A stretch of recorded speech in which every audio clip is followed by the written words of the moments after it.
It's not the speeches that we can give. The best defense of the Prophet and of Islam is for Muslims to live and to practice the faith each and every day, regardless of the consequences, because Islam is known not by word, but by deed. We gotta live. But the Muslim women, you need to study now. And I was so honored during the crises of 9/11. The Muslim sisters, you surely stood strong. If you were looking for strength after 9/11, come on brothers, you know I'm telling you the truth.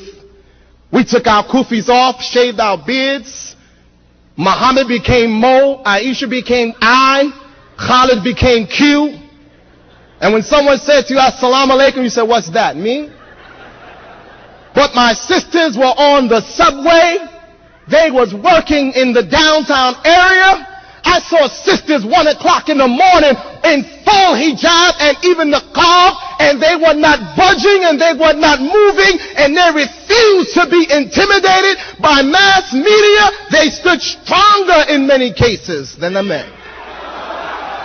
And I say to the brothers here, I hope to do it in Ramadan or after, but we need to have a special program in this city honoring the women of Islam and the work they have been doing quietly for such a long time. We need to honor them, because we as a people will never rise in the absence of the strength of our sisters in our community. And I leave you with this challenge, brothers, honestly. I leave you with a challenge. Be not intimidated by a woman. Most men are scared of women of substance. That's why every time a brother gets married, the first thing he wants to know if she's going to be obedient, which is a substitute for being a dummy. He wants to know when he says jump, you're going to say when, how high, and where. But the spirit of Islam is that men and women cultivate their minds. If you want to have a successful marriage in Islam, brother, you need an intelligent woman with you. You don't need a dumb woman. You don't need a sister that sits home all day just watching Jerry Springer, and all day watching Oprah, and all day she got on full niqab, but her mouth just won't stop with the cell phone.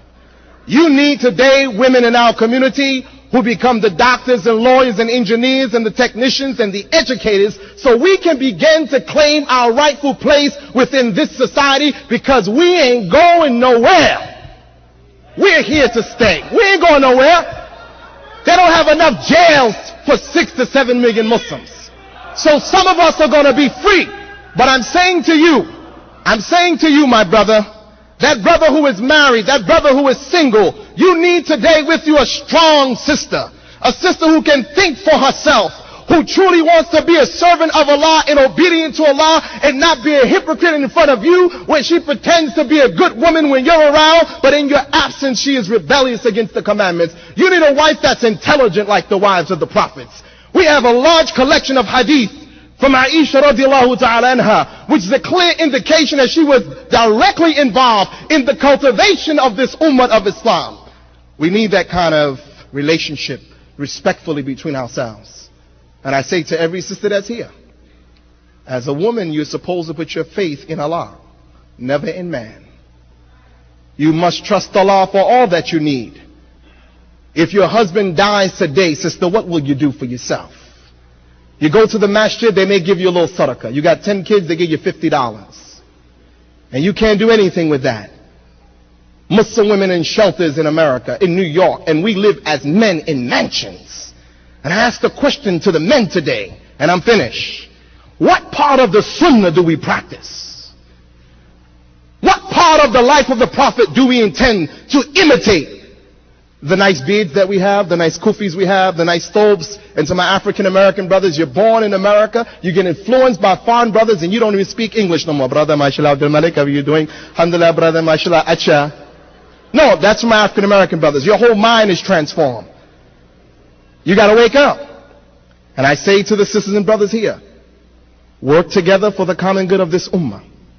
But brothers, I submit to you, we cannot continue to isolate and ostracize Muslim women from participating respectfully in our development. If they don't become an intricate part as they was in the life of the Prophet in our struggle, we will not be successful. They have to be a part of it. They got to come out the mosque basements. They got to come from way in the back someplace in the corner. They got to be allowed to go out into the world trusting that they will be good servants of Allah and pursue the highest degrees in education, because that will strengthen this ummah. Brothers used to amaze me. No male doctor can see my wife. I say, brother, well, let your wife go to school. No, astaghfirullah, brother. They go to school, they become corrupted. So what do you think Jerry Springer is doing? So brothers and sisters, I love you. But stay strong and defend the Prophet with your life if necessary.